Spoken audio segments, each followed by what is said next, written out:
Good morning, students. So today our topic is concept related to want of factor and colligative properties. Colligative properties and want of factor we have already discussed. Colligative properties kehdi properties hundiyan? These are those properties which depends upon the number of solute particles. ये solute particles ਦੀ quantity पर ਤੇ ਉਹਨਾਂ ਦੀ concentration पर depend करती है. ठीक है, we have done that P naught minus P upon P naught is directly proportional to XB. X क्या है? Mole fraction. So mole fraction is also number of solute particles. Next was delta TB, that is directly proportional to M. M में थे क्या है? Molality, that is also related to number of moles of solute. Delta TF, that is directly proportional to M. Molality again, that is depression in freezing point is directly proportional to molality, that is number of moles of solute. And last was pi, and pi was directly proportional to C. C here was molarity or concentration, that is also depends upon number of moles of solute. So it means ਜਿਹੜੀਆਂ ਸਾਡੀਆਂ ਸਾਰੀ colligative properties ਹੈ, these depend upon the number of solute particles.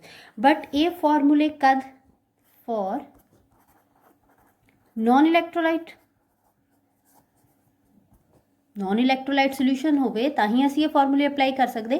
Want of factor असी ताही study किया कि in case अगर साडा जिहड़ा इलैक्ट्रोलाइट है सॉरी नॉन इलैक्ट्रोलाइट सोल्यूट है जिहड़ा ओह सोल्यूट इलैक्ट्रोलाइट होवे यानी कि सोल्यूशन च डिसोसीएट या एसोसीएट करदा होवे ਉਹਦੇ ਨਾਲ ਸਾਡੇ नंबर ऑफ सोल्यूट पार्टिकल्स ਜਿਹੜੇ ਆ ਉਹ इंक्रीज या डिक्रीज होंगे. एंड कॉलीगेटिव प्रॉपर्टीज़ क्या है ਜਿਹੜੀਆਂ ਕਿਹਦੇ पर डिपेंड करदियां नंबर ऑफ सोल्यूट पार्टिकल्स पर.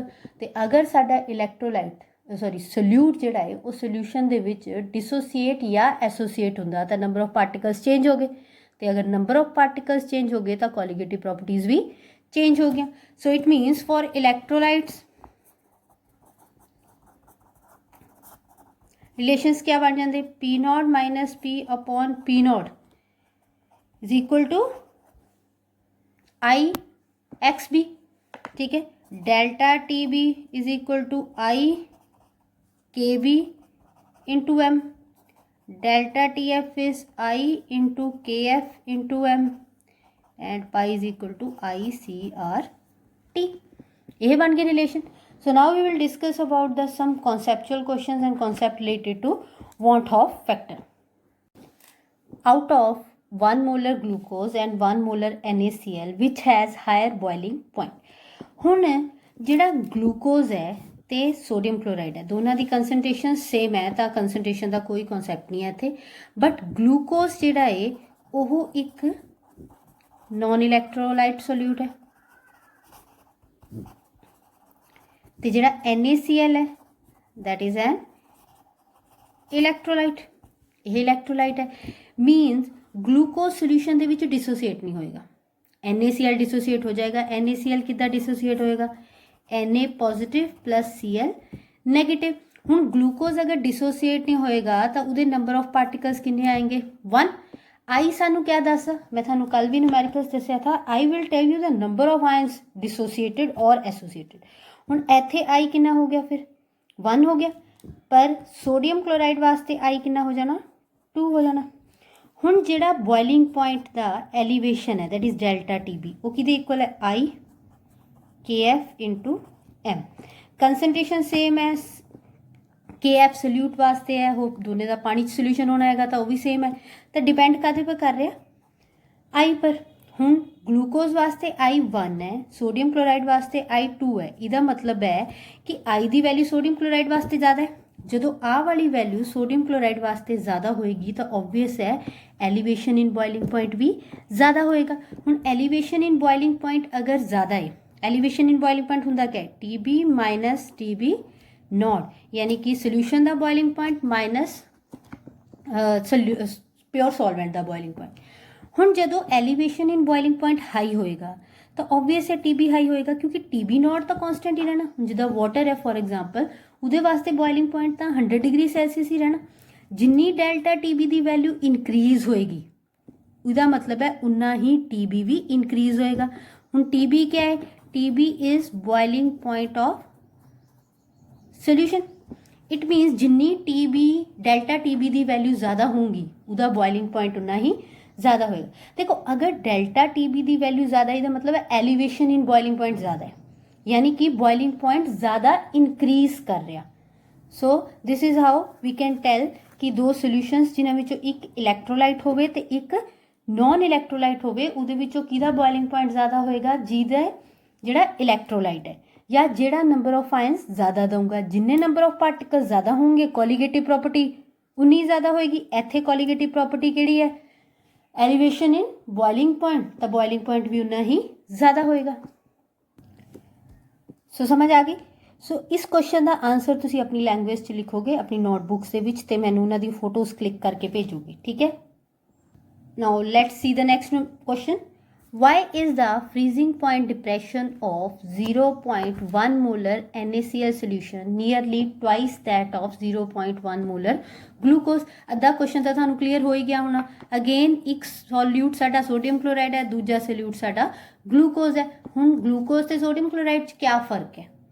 ग्लूकोज एक नॉन इलैक्ट्रोलाइट है, सोडियम क्लोराइड एक इलैक्ट्रोलाइट है।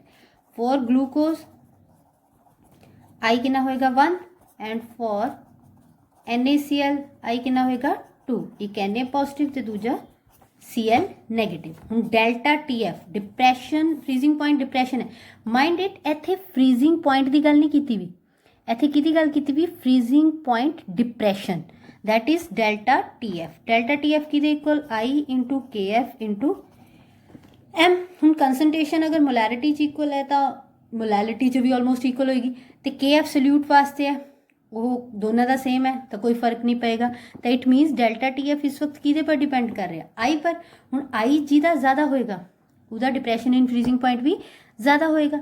हुण सोडियम क्लोराइड वास्ते आई दी वैल्यू 2 है, ग्लूकोज वास्ते आई दी वैल्यू 1 है। इहदा मतलब है डेल्टा TF फॉर ग्लूकोज जिहड़ा है वो कितना होएगा KF इंटू M, तो delta TF for sodium chloride वो कितना हो जाएगा 2 into KF into M। So इथों क्या लिख सकते असी कि delta TF of NaCl is equal to twice into delta TF for glucose, ठीक है। So it means freezing point depression is twice, nearly twice that of freezing point depression for glucose, and this is not the exact calculation, it just थानू express करने वास्ते calculations कीतियां गई, क्योंकि molality जिहड़ी है वो चेंज हो सकती थोड़ी बहुत, क्योंकि मोलैरिटी ते मोलैलिटी च ही फर्क है कि मोलैरिटी दे विच असी वॉल्यूम ऑफ सोल्यूशन लेना, जबकि मोलैलिटी दे विच असी मास ऑफ सॉल्वेंट लेना। तो M की वैल्यू थोड़ी बहुत चेंज हो सकती। So we are not concern with M, क्योंकि मोलैरिटी इज ऑलमोस्ट इक्वल, तो मोलैलिटी भी ऑलमोस्ट इक्वल होएगी। But we should concentrate on the value of I, कि अगर I की वैल्यू डबल है तो वो कॉलीगेटिव प्रॉपर्टी भी क्या हो जाएगी, डबल हो जाएगी। Now let's see the next numerical. Out of 0.1 molar KCl and 0.01 molar KCl which has higher boiling point, किदा boiling point ज़्यादा है। हुण देखो, हुण ये भी दोने ही इलैक्ट्रोलाइट है, KCl भी इलैक्ट्रोलाइट, दोनों च KCl है। KCl टुटेगा तो क्या देगा, K positive and Cl negative. इसका मतलब है I की वैल्यू दोनों वास्ते क्या होगी, दोनों सोल्यूशंस वास्ते 2 होएगी। तो इट मीनस इत्थे हुण वॉन्ट ऑफ फैक्टर का कॉन्सैप्ट नहीं आएगा। You look at the molality. Video की शुरुआत दे विच we have discuss that delta TB is directly proportional to molality. Molality तो प्रोपोर्शनल है, जिन्नी मोलैलिटी ज़्यादा डेल्टा TB भी उतना ही ज़्यादा। तो 0.01 मोलर ज़्यादा है, तो इट मीनस इदी मोलैलिटी ज़्यादा है, तो इदी डेल्टा TB क्या होएगी, ज़्यादा होएगी। अगर डेल्टा TB ज़्यादा होएगा तो बॉइलिंग पॉइंट भी ज़्यादा होएगा। So it means 0.1 molar KCl has higher boiling point as it has higher molality. Clear? Now the next question, which one has higher boiling point, 0.1 molar NaCl or 0.1 molar BaCl2 solution in water? हुण देखो बच्चे, हुण दोने ही जिहड़े solutions है वो electrolyte दे है। NaCl भी इलैक्ट्रोलाइट है, BaCl2 भी इलैक्ट्रोलाइट है। कंसनट्रेशन 0.1 मोलर 0.1 मोलर, कंसनट्रेशन ਇਹਦਾ मतलब है सेम है, तो इतने कंसनट्रेशन का कॉन्सैप्ट नहीं आएगा, इतने काहदा कॉन्सैप्ट आएगा वॉन्ट ऑफ फैक्टर का। जिहड़ा NaCl है वो किद्दां टुटेगा, Na positive plus Cl negative, तो आई की वैल्यू कितनी होगी 2 होगी। हुण इधर BaCl2 ये किद्दां डिसोसीएट होएगा, Ba2 पॉजिटिव है, मैं तुहानूं कल भी दस्सिया था, क्रिस क्रॉस करना, Cl के 2 आइटम्स है 2Cl नैगेटिव, तो हुण इत्थे आई कितना होएगा, एक Ba2 पॉजिटिव है तो 2 Cl नैगेटिव है, तो आई कितना हो गया 2 + 1 कितना हो गया 3। हुण more the value of I more will be the colligative property, तो इहदी आई की वैल्यू 3 है, तो इहदी आई की वैल्यू ज़्यादा है, तो इहदा एलिवेशन इन बॉइलिंग पॉइंट ज़्यादा होएगा, जो एलिवेशन इन बॉइलिंग पॉइंट ज़्यादा है तो इहदा बॉइलिंग पॉइंट हायर होएगा। ठीक है, सो अगर कंसनट्रेशन सेम है तो दोनों सोल्यूशन इलैक्ट्रोलाइट है, तो थोड़ी आई की वैल्यू डिसाइड करेगी कि किहदी बॉइलिंग पॉइंट जिहड़ा है ज़्यादा होएगा। Now see the next numerical, highest boiling point is found in 0.1 molar NaCl, 0.1 molar BaCl2, 0.1 molar sucrose and 0.1 molar KCl। Now look at the all options, साडे सारियां दी जिहड़ी कंसनट्रेशन है वो क्या है सेम है, इट मीनस इत्थे जिहड़ा बॉइलिंग पॉइंट है या बॉइलिंग पॉइंट एलिवेशन है वो कंसनट्रेशन पर डिपेंड नहीं कर रहा।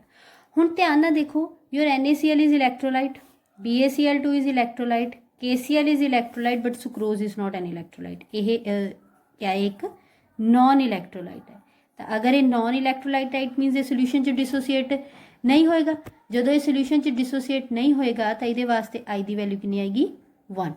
BaCl2 पिछे ही कीता सी क्वेश्चन, आई की वैल्यू 3, सोडियम क्लोराइड आई की वैल्यू 2, KCl वास्ते आई की वैल्यू 2। हुण किहदे वास्ते आई की वैल्यू ज़्यादा है, BaCl2 वास्ते, इहदा मतलब है इहदा एलिवेशन इन बॉइलिंग पॉइंट सब तो ज़्यादा होएगा, जे एलिवेशन इन बॉइलिंग पॉइंट सब तो ज़्यादा होएगा तो इहदा बॉइलिंग पॉइंट भी सब तो ज़्यादा होएगा। So this is the right option. Now the next numerical, of the following 0.1 molar aqueous solutions which one will exhibit the largest freezing point depression। ਹੁਣ ਇਹਦੇ largest freezing point depression calculate ਕਰਨਾ ਵਿਚ is a ਕੋਲੀਗੇਟਿਵ property. ਨਾਓ ਸੀ ਸਾਰਿਆਂ ਦੀ ਕੰਸਨਟ੍ਰੇਸ਼ਨ 0.10 molar ਕਹੀ ਵੀ, ਤਾਂ it means concept ਜਿਹੜਾ ਹੈ ਉਹ ਇੱਥੇ ਕੰਸਨਟ੍ਰੇਸ਼ਨ ਦਾ ਨਹੀਂ ਹੈ, ਆਈ ਦਾ ਹੋਏਗਾ। ਨਾਓ ਸੀ K2SO4, K ਦੇ ਪੈਰਾਂ 'ਚ 2 ਇਹਦਾ ਮਤਲਬ ਇਹ 2 ਹੋਣੇ ਤੇ ਸਲਫੇਟ 1, ਇਹ ਕਿੱਦਾਂ ਟੁੱਟੇਗਾ 2K positive plus SO4 2 negative, तो आई की वैल्यू कितनी होगी 2 ते 1 3। KCl यू नो दैट कितना टुटेगा K पॉजिटिव Cl नेगेटिव, तो आई की वैल्यू कितनी होगी 2। C6H12CO6 this is glucose, and glucose बारे असीं पहले भी डिस्कस कर चुके, यह एक नॉन इलैक्ट्रोलाइट सोल्यूट है, तो ये वास्ते आई की वैल्यू कितनी होएगी 1। Al2SO4 थ्राइस, देखो Al के पैरों 2 ਤੇ SO4 ਦੇ ਪੈਰਾਂ 'ਚ 3, ਇਹ ਇੱਦਾਂ ਟੁੱਟੇਗਾ 2Al3 positive plus 3SO4 2 negative, तो 2 + 3 आई कितना आ जाएगा 5। ਹੁਣ ਕਿਹਦੀ आई ਦੀ ਵੈल्यू सब तो ज़्यादा ਇਹਦੀ, अगर ਇਹਦੀ आई ਦੀ वैल्यू सब तो ज़्यादा है तो ऑब्वियस है ਇਹਦਾ डिप्रेशन इन फ्रीजिंग पॉइंट सब तो ज़्यादा होएगा, so it means this is our answer Al2SO4 thrice। Now the next question, the freezing point order of solution of glucose is, इतने सानू सोल्यूशन दिते हुए 4 1%, 2%, 3% ते 10% सोल्यूशन दिते हुए, जी परसेंटेज है it is telling about the concentration. Glucose non electrolyte है, आई की वैल्यू सारे वास्ते 1 ही रहेगी, तो इट मीनस इत्थे कॉन्सैप्ट हुण आई का नहीं कंसनट्रेशन का है, जिहदी कंसनट्रेशन ज़्यादा उहदी वो प्रॉपर्टी भी उन्नी ही ज़्यादा होनी। हुण इत्थे प्रॉपर्टी फ्रीजिंग पॉइंट है which is related to freezing point depression, freezing point depression delta TF that is equal to I into KF into M। Molality असी देखनी है, इत्थे आई की वैल्यू तो 1 ही होएगी, it means delta TF is directly proportional to molality और concentration. इत्थे असी परसेंटेज कंसनट्रेशन लै रहे, जिन्नी कंसनट्रेशन ज़्यादा होएगी उन्ना ही डेल्टा TF ज़्यादा होएगा, तो जिन्ना डेल्टा TF ज़्यादा होएगा it means freezing point depression उन्ना ही ज़्यादा है, तो फ्रीजिंग पॉइंट उन्ना ही लो है, ये ध्यान रखना। इत्थे फ्रीजिंग पॉइंट उन्ना ही लो होएगा, जिहदी कंसनट्रेशन ज़्यादा, higher the concentration lower is the freezing point. ध्यान नाल समझना इस चीज़ नूं कि जिन्नी कंसनट्रेशन ज़्यादा होंगी उन्ना डिप्रैशन ज़्यादा होएगा, क्योंकि freezing point is not a colligative property, depression in freezing point a colligative property.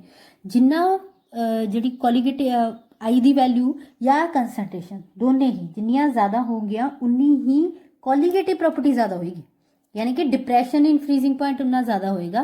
तो इसका मतलब है कि सोल्यूशन का फ्रीजिंग पॉइंट उन्ना ज़्यादा डिप्रैस होएगा, उन्ना ज़्यादा घट होएगा। इट मीनस जिन्नी कंसनट्रेशन ज़्यादा उन्ना डिप्रैशन इन फ्रीजिंग पॉइंट ज़्यादा, इट मीनस सोल्यूशन का फ्रीजिंग पॉइंट उन्ना ही घट। तो इसका मतलब है जिहदी कंसनट्रेशन सब तो ज़्यादा है उसका फ्रीजिंग पॉइंट सब तो घट है। तो आ वाला ऑप्शन गलत हो गया, क्योंकि ये 10% का ज़्यादा दस्या वा। तो जिहदी कंसनट्रेशन सब तो घट है उसकी डिप्रैशन सब तो घट होनी हैगी, तो उसका बॉइलिंग पॉइंट फ्रीजिंग पॉइंट उन्ना ही ज़्यादा होना। तो इट मीनस 1% वाले का फ्रीजिंग पॉइंट सब तो ज़्यादा होना चाहिए, तो 10% वाले का फ्रीजिंग पॉइंट सब तो घट होना चाहिए। तो बी ऑप्शन देखो 1%, 2, 3, 10। So it means this is our correct option. Now the next question, which of the following solution has higher freezing point? 0.05 molar Al2SO4 thrice और 0.1 मोलर K3FeCN6। हुण इस क्वेश्चन दे विच ये दोनों इलैक्ट्रोलाइट है, तो आई दी वैल्यू डिफरेंट है तो कंसनट्रेशनस भी डिफरेंट है। पिछले क्वेश्चन दे विच असीं क्या किया कि या तो साडी आई दी वैल्यू सेम होएगी या साडी कंसनट्रेशन सेम होएगी, बट इस केस दे विच दोनों वैल्यूज ही अलग अलग है। तद असीं किद्दां कैलकुलेट करोगे? 0.05 मोलर Al2SO4 थ्राइस, पहला यदि आई दी वैल्यू देखिए कितनी है 5, K3FeCN6 K दे 3 है, FeCN6 इकट्ठा रहेगा। एक कोआर्डिनेशन कंपाउंड है, जिहड़े स्क्वायर ब्रैकेट दे विच पार्टिकल्स होंदे वो डिसोसीएट नहीं होंदे हैगे। तो इत्थे K3 हो गया, यह 1 हो गया, तो आई दी वैल्यू कितनी होगी 4। Now we know that delta TF is equal to I into KF into M। KF constant है तो डेल्टा TF किदे प्रोपोर्शनल हो गया? I into concentration. I कितना है 5, कंसनट्रेशन 0.05, मल्टीप्लाई करके कितना आया 0.025 मोल्स ऑफ आयंस। सिमिलरली इस केस के विच delta TF is again directly proportional to I into concentration. I4 into 0.1 0.4 moles of ions. हुण किदे मोल्स ज़्यादा है? इदे अगर इदे नंबर ऑफ मोल्स ज़्यादा है तो इदी डिप्रैशन इन फ्रीजिंग पॉइंट ज़्यादा होएगा। अगर इदा डिप्रैशन इन फ्रीजिंग पॉइंट ज़्यादा है इट मीन्स क्या मतलब होया असीं पिछे डिस्कस कर चुके, अगर डेल्टा TF ज़्यादा है सो इट मीन्स डिप्रैशन ज़्यादा है तो फ्रीजिंग पॉइंट क्या होएगा? लो होएगा। तो इदा डेल्टा TF लोअर है तो इट मीन्स फ्रीजिंग पॉइंट ज़्यादा डिप्रेस नहीं हो रहा, तो इट मीन्स इदा फ्रीजिंग पॉइंट ज़्यादा होएगा, higher freezing point. Clear? Now next question, arrange the following in increasing order of freezing point. 0.2 molar NaOH, 0.2 molar Na2CO3, 0.1 molar AgNO3, 0.1 molar sodium sulphate. चारे ही electrolyte है, चारे डिसोसिएट होंगे। इस question च भी कुछ कंसनट्रेशन सेम है, कुछ अलग है। सो इट मीनस इत्थे भी सानू जिहड़ा है वो I इंटू कंसनट्रेशन करना पैना। For 0.2 molar NaOH delta TF is I into concentration, means I कितना आएगा NaOH कितना टूटेगा Na positive OH negative. I कितना हो गया 2 इंटू 0.2 यानी कि कितना आ गया 0.4 moles of ions. Next 0.2 molar sodium carbonate. Sodium carbonate कितना टूटेगा? सोडियम के पैरा 2 है तो 2 Na पॉजिटिव, कार्बोनेट पूरा रहेगा तो I कितना हो गया 3। तो ये वास्ते delta TF is directly proportional to I into concentration, means 3 into 0.2 कितना आ गया 0.6 moles of ions. Next 0.1 molar AgNO3। AgNO3 कितना टूटेगा Ag पॉजिटिव NO3 नेगेटिव। तो इस केस वास्ते डेल्टा TF कितना आएगा I इंटू कंसनट्रेशन अगेन यानी कि 2 इंटू 0.1 यानी कि 0.2 हो गया। सोडियम सल्फेट Na2SO4 ये किधर टुटेगा 2NH4 positive plus SO4 2 negative. So sorry it's not sodium sulphate, it's ammonium sulphate. So इहदे वास्ते delta TF I into concentration I कितना आ गया 3 इंटू इहदी कंसनट्रेशन है 0.1. ये हो गया 0.3 मोल्स ऑफ आयन. हुण सानू पता है higher the value higher is the colligative property. हुण देखो हुण 0.2 मोलर NaOH जिहड़ा है उहदी कितनी आ गई वैल्यू 0.4 आ गई. Na2CO3 दी 0.6 आ गई. अमोनीयम सल्फेट दी आ गई 0.3 ते AgNO3 दी आ गई 0.2. हुण now we know that higher the concentration higher is the depression in freezing point. तां अगर इहदां विचों सब तो ज़्यादा जी कंसनट्रेशन आई वह कि आई सोडियम कार्बोनेट की. अगर इहदी कंसनट्रेशन सब तो ज़्यादा है तो डिप्रैशन इन फ्रीजिंग पॉइंट सब तो ज़्यादा है.